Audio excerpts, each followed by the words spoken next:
নমস্কাৰ বন্ধু বান্ধৱীসকল, স্বাগতম জনাইছোঁ লগতে ইউটিউব চেনেলটোলৈ। সদ্যহতে আমাৰ চেনেলটো যিকোনো ওপৰত আলোচনা কৰা হ'ব, গতিকে এই বিষয়ে কিছু কথা আভাস পাবৰ বাবে আমাৰ চেনেলটো ছাবস্ক্ৰাইব কৰি লওক, লগতে নটিফিকেশ্যনবোৰ পাই থাকিবৰ বাবে বেল আইকনটো প্ৰেছ কৰি লওক। আজি আপোনালোকক লৈ আহিছোঁ 10টা প্ৰশ্নৰ উত্তৰ, আৰু আপোনালোকৰ সুবিধাতে প্ৰত্যেকটো প্ৰশ্নতে 4টাকৈ অপশ্যন দিয়া হ'ব। লগতে প্ৰত্যেকটো প্ৰশ্নৰ উত্তৰ জ্ঞাত হয়নে নহয় তাক পৰীক্ষণ কৰিবৰ বাবে 5 ছেকেণ্ডকৈ সময় দিয়া হ'ব। আপুনি কিমানটা প্ৰশ্নৰ উত্তৰ জ্ঞাত সেই বিষয়ে অৱশ্যে নিশ্চয় কমেণ্ট কৰি জনাব।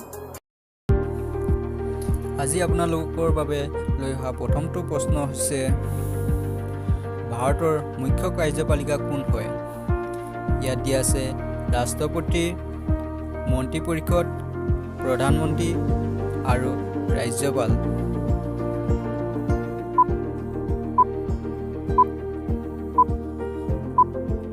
ইয়াৰ শুদ্ধ উত্তৰ হ'ব ৰাষ্ট্ৰপতি।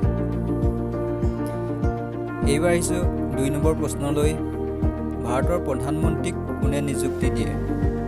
ইয়াত দিয়া আছে ৰাজ্যপাল, ৰাষ্ট্ৰপতি, উচ্চতম ন্যায়ালয়ৰ মুখ্য ন্যায়াধীশ আৰু এণ্টৰ্নি জেনেৰেল।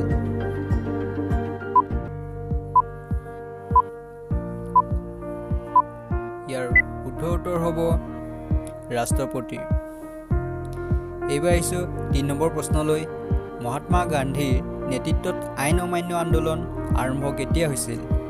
ইয়াত দিয়া আছে 1920 চনত, 1930 চনত, 1906 চনত আৰু 1905 চনত।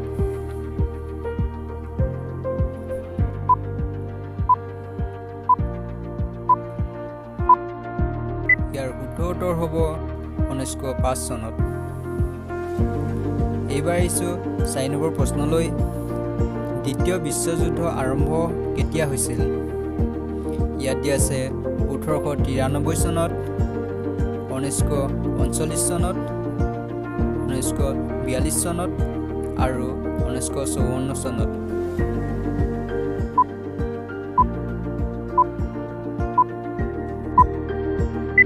ইয়াৰ শুদ্ধ উত্তৰ হ'ব 1939 চনত।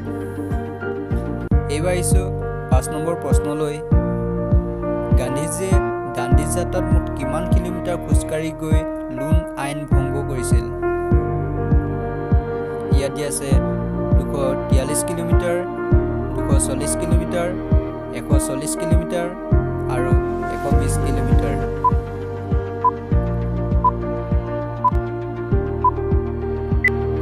ইয়াৰ শুদ্ধ উত্তৰ হ'ব 240 কিলোমিটাৰ। এইবাৰ আহিছোঁ 6 নম্বৰ প্ৰশ্নলৈ, সংবিধান সভাৰ প্ৰথম অধিৱেশন অনুষ্ঠিত কেতিয়া হৈছিল? ইয়াত দিয়া আছে 1946 চনৰ 20 ফেব্ৰুৱাৰীত, 1946 চনৰ 9 ডিচেম্বৰত আৰু 1946 চনৰ 5 ছেপ্টেম্বৰত।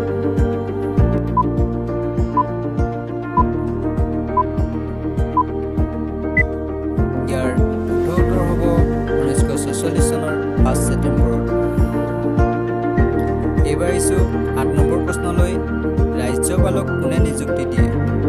ইয়াত দিয়া আছে ৰাষ্ট্ৰপতিয়ে, লোকসভাই, উচ্চতম ন্যায়ালয়ৰ মুখ্য ন্যায়াধীশে আৰু প্ৰধানমন্ত্ৰীয়ে।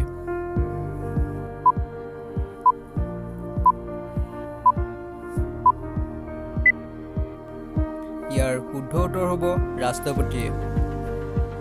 এইবাৰ আহিছোঁ 8 নম্বৰ প্ৰশ্নলৈ, উচ্চতম ন্যায়ালয়ৰ ন্যায়াধীশৰ সংখ্যা কিমান? ইয়াত দিয়া আছে 26 জন, 28 জন, 28 জন আৰু 29 জন।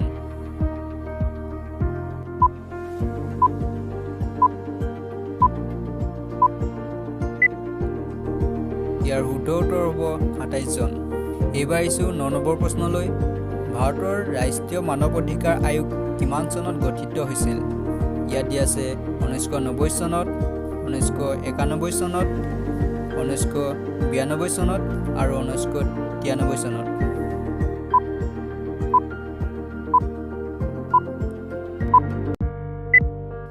ইয়াৰ শুদ্ধ উত্তৰ হ'ব 1992 চনত। এইবাৰ আহিছোঁ 10 নম্বৰ প্ৰশ্নলৈ, চিপাহী বিদ্ৰোহ কিমান চনত হৈছিল? ইয়াত দিয়া আছে 1890 চন, 1901 চন, 1717 চন আৰু 1857 চন।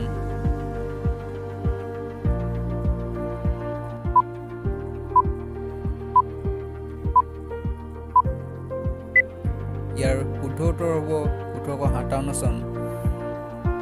ধন্যবাদ।